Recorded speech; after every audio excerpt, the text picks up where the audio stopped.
Hello, and welcome to episode 3 of the Hard Knox official Paintcast.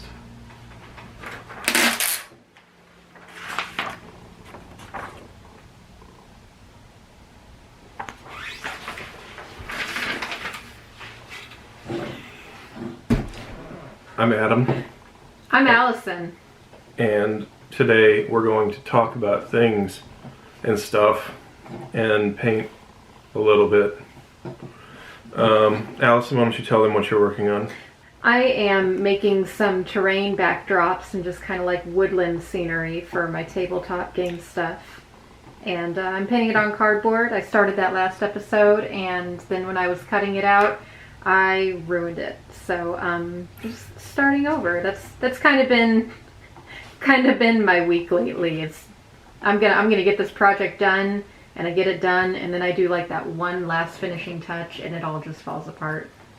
So it's very zen. I've learned to let go of expectation of achieving anything.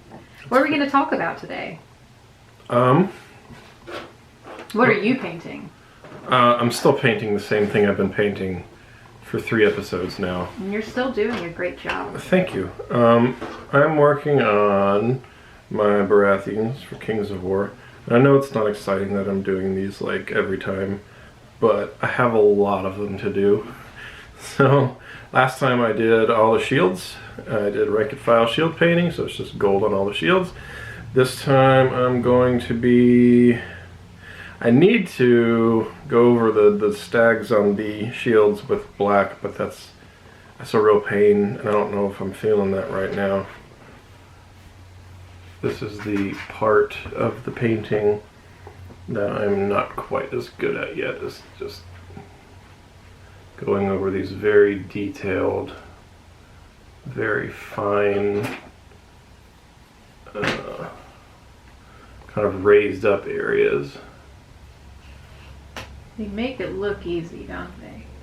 They make it look easy, and then someone like me tries to do it, and then it looks like rocket science. Okay. That one came out.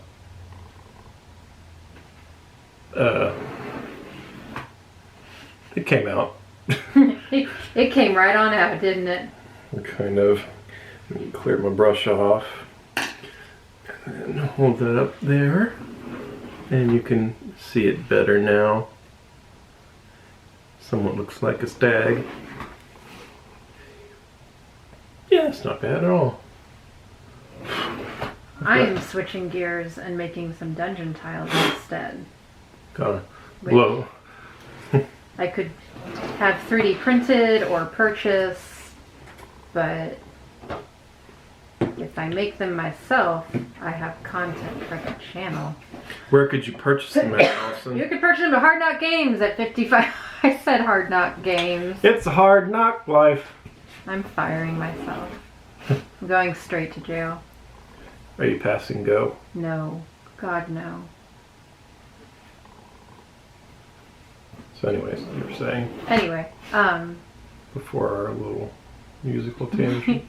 you can buy them at Hard Knocks Games at 5571 North Dixie Highway. So these are actually coming out fairly decent, all things considered, for me at least. The paint is going on well. A few areas that I need to touch up. But they look like animals. Oh, that's all I really want.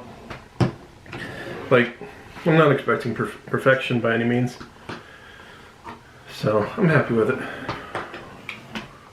You know what show I don't like? Oh God, are we going to talk about not liking Stranger Things? Yeah! I'm here for it. Yeah, tell me why you don't like Stranger Things, Adam. So, Stranger Things is built on the idea of kind of the nostalgia, throwback feel of the show. You know what I'm saying? Like the kind of retro-y vibes. Everyone's like, oh, yeah, you know, it's great. It's a throwback to, the older 80s, that kind of stuff. And I'm just like, okay. But the show itself doesn't do anything fundamentally, like, good. It's like the PG version of Stephen King's It. It just feels like at the same time, because both of those things were happening at the same time, it's like, we have these two things running side by side, and it's just weird. It felt like basically what that show was doing with the dynamics with the kids and everything, just scarier. I don't know. I watched season 1 of Stranger Things and was just like, I don't get it. I get it. I don't get the hype. Maybe it's the nostalgia thing doesn't do anything for me or whatever, but nah, wasn't on board. And my wife tried to watch it, which she doesn't typically watch that kind of thing, but she didn't like it either. Everyone's always like, it's the best thing ever, and I'm like, okay, you're allowed opinions. But keep them out of my damn house. Keep them out of my house. Get off my lawn. We don't want your opinions here. How'd we get on Stranger Things? We were trying to talk. Oh, kids in the woods with flashlights as a trope. As a trope, because you were talking about Twin Peaks. Oh yeah. Because but you said that the guy in that show was like a lumber dude from Canada. Oh yeah. Well, the whole show takes place kind of in this small town right on the Canadian border. So every B-roll shot of the town has a log truck driving by. Well, where I was going with that was last time on the last episode, which definitely wasn't today. Mm-mm. We talked about The Lighthouse, which I watched, which was amazing. And Robert Pattinson's character was a logger in Canada. What a life. Yeah. It's just like connecting those two things together. It all comes back to the logs. It all comes back to the logs. Canadian logs, maple logs, probably. I keep wanting to this is going to tie in. This sounds like an unrelated thing, but just bear with me here. Bearing. You know how you put D&D campaigns in your head, like you put them together in your head, and you're like, I know I'm never going to actually run this or write this down, but yeah. What ifs? I keep wanting to do one where instead of a traditional, like, let's go on an adventure and find something, you just have one really mundane job to do, like move a whole bunch of logs from one kingdom to another. And you start throwing stuff at your group that obviously, like, it starts to escalate and they have to fight people. But how can you take a task that dull and then put it into, not that I'm making any broad statements about the logging industry, You're going to upset some... all of our logging viewers. But how can you take something so mundane and put it into your game? Yeah, or like, I wanted to do one where everybody has to play a guard. You're a palace guard. And every day you're told to guard a door. And you're not told what's behind the door, but like every session, hey, just stand in front of this door and make sure no one comes in. Somebody comes in, tries to get in the door, make sure they don't. So there's some appeal to that. Like, and this is like a cross-medium type of situation. Mm-hmm. Like D&D or video games or movies, TV, whatever. There is appeal to the mundane. It adds like a sense of normal realism. Yes. To whatever you're doing, because like, okay, what I think of when you're talking about this is, I go to like video games, mm-hmm. specifically like Red Dead Redemption. Yeah. Where you're rootin' tootin' cowboy. Yeah. But like a lot of that game is spent doing mundane things, like around your camp. Yeah, cowboy things. Yeah, like moving hay bales and moving buckets of water. Ooh. And I didn't know that. I want to play that game now. Yeah. That's my shit. Because you wake up every morning and there's like chores around the camp that you can do. Like you can chop wood or move hay bales or small things like that some people will be like, oh, this is a waste of time, whatever. But some people are like the type of people, like, I think what you're going for here. Like, they take joy in doing the menial, like, real things that you would do, though. Yeah.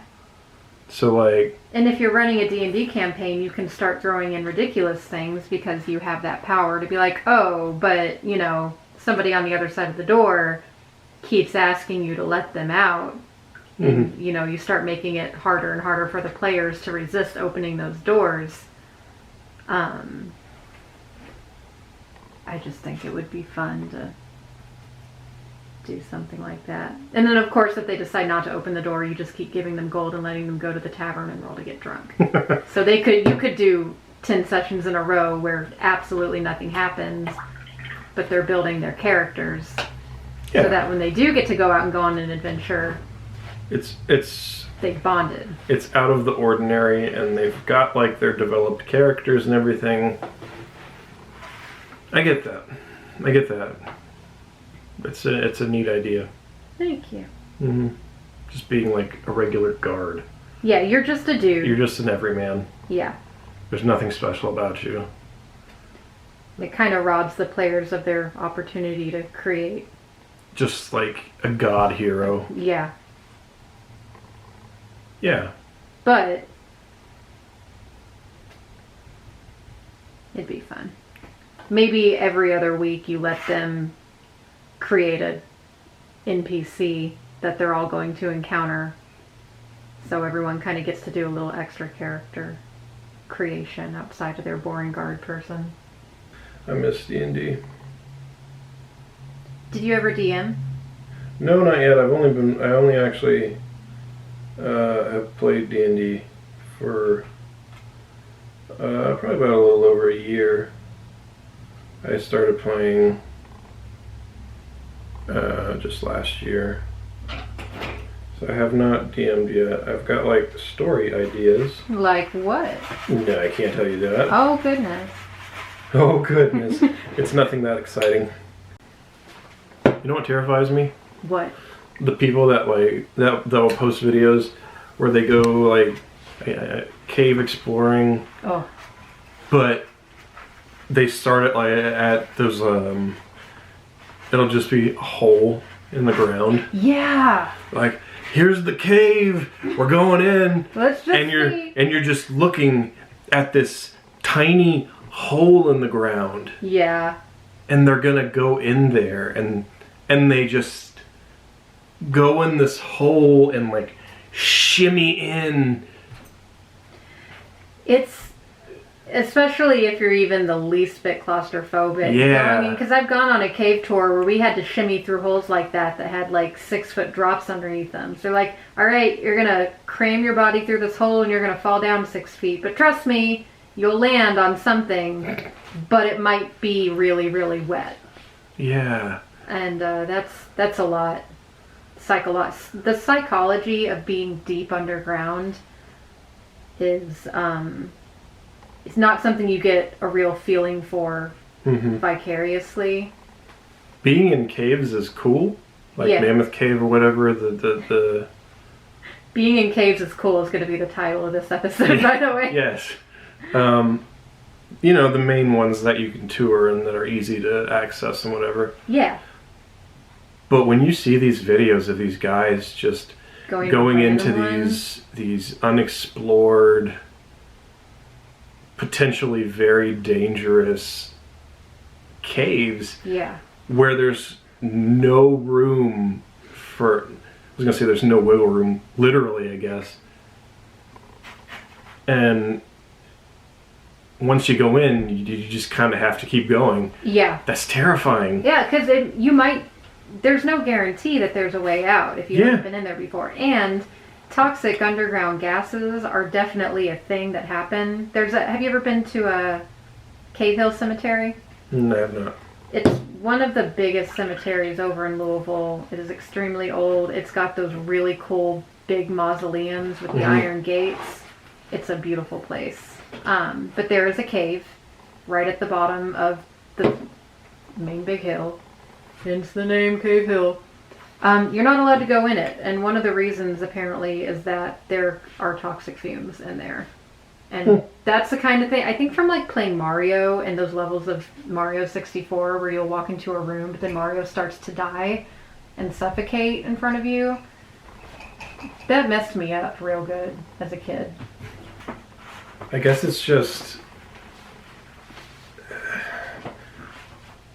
I'm probably somewhat claustrophobic anyways, but like I'm a big dude. I ain't going in no little bitch ass little cave. no little cave like that. No thank you. I worry about a rock falling on me. That's scary enough. And then like falling on you and killing you? Yeah. Or like falling on you and trapping you in there? Yes to all of the above. All the above, see? And the giant fist-sized cave crickets are not fun. That's at the end of the cave tour where they're like, look at the wall! And they shine the flashlight on the wall and there's just cave crickets everywhere. Anyway. I was sleeping in my parents' basement once and a centipede crawled out of my shirt. Ah! Towards my face. Eee. Probably the reason I still have anxiety.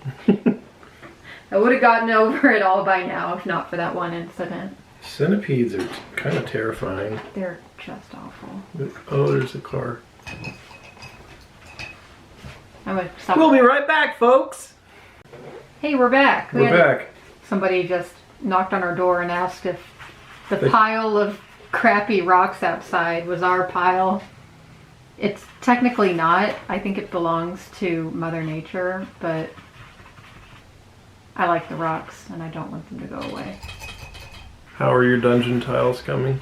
I mean, I painted some crummy squares. It's fine. I don't feel like this is giving people a lot to look at.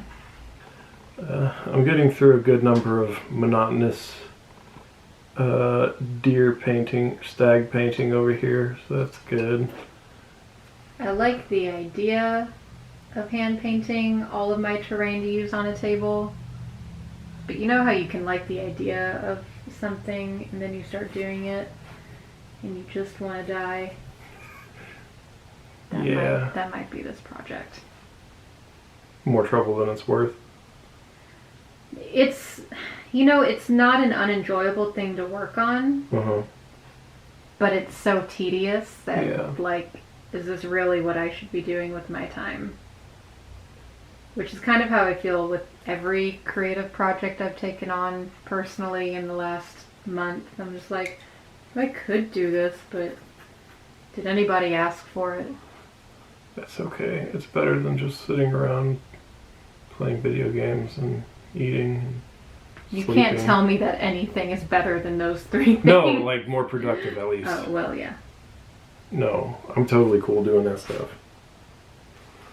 I'm playing Breath of the Wild right now. Oh, you know how I feel about that game? I do, I know. Should I tell the people how I feel about that game? You don't like it. I don't like it. I told him for you. Yeah.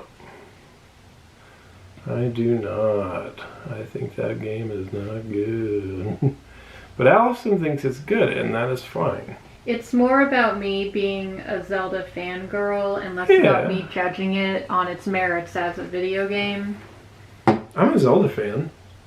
Like, some of my best memories are playing Ocarina of Time. Oh my god. I just didn't care for Breath of the Wild.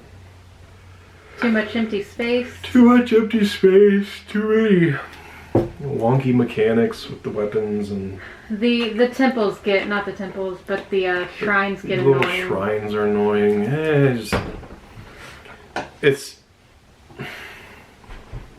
Games have a habit these days of being huge and open for the sake of being huge and open, because you kind of have to now. If your game isn't a big old open world experience, you're just not doing it right.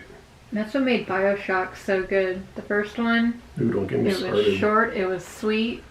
Don't get me started. For the longest time, my various gamer tags and like PlayStation IDs Where I Am Andrew Ryan. Oh, I love that game.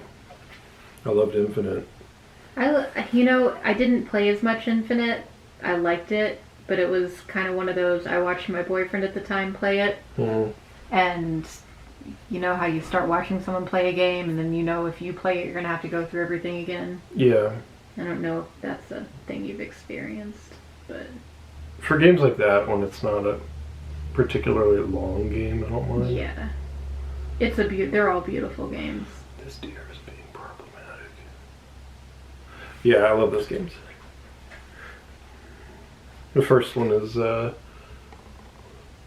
definitely in my top 5 favorite games ever. They kept saying they were going to turn it into a film. Yeah. And I'm kind of so happy they haven't. Yeah. That's usually not a good thing. They've said the same thing about the Zelda franchise. They're doing an Uncharted movie with Tom Holland, also known as Spider-Man. And you don't have to make movies of everything. Let them stand alone on their own. I was hesitant enough when they decided to make The Witcher into a series, which that worked out well enough. Yeah, seemed people loved really it. Happy with that. So I'm glad in that respect, and that it was, more people saw it, which is cool, because it wasn't exactly a well-known franchise. Which is, I get, like the Nintendo Nintendo is so hesitant to release any of their stuff for film because after the Mario movie, and it never looked good for their brand. And I guess Detective Pikachu went over okay. Yeah. I didn't see it. Neither did I. I heard it was good though. I don't like who played Pikachu? Ryan Reynolds. I don't like him. You don't like Ryan Reynolds? Doesn't do it for me. He's just Ryan Reynolds in every movie. He's Ryan Reynolds as Deadpool. He's Ryan Reynolds as Pikachu. Like, it's the same person. I'm salty because I wanted it to be Danny DeVito. I wanted it to be Danny DeVito so much. I keep seeing this crop top pop up on ads or whatever because the internet is watching my browsing history. Mm-hmm. And it's just like a little 90s orange crop top that says Danny DeVito on it. And cutesy letters. Watching your history, listening to what you say, normal government stuff. Knowing how much I talk about Danny DeVito. It's true, though. They're listening, man. We talk about stuff here, and then I'll get on Facebook later, and there'll be ads for it. Okay, so that does happen to you, too. Mm-hmm. And this isn't like conspiracy theory stuff. Nope. This is just... That happens. They is listening. That happens. I got an ad for Cards Against Humanity. I used to love Cards Against Humanity. Yeah. And I kept getting invited to play it with a couple of people I don't care for. Oh. And now it's just kind of like associating it with You should play it with me. I'm really good at that game. We should just play that game as a bit on this podcast. Oh my god, let's do it. I'll bring it next time. There's our talking points. Let's do it. I have it in the expansions at my house. I'll bring it next time. Are you done painting, boyo? I am. I think we could be done recording. We could be done recording.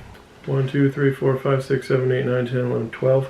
Got 12 dudes, stags painted. Boom.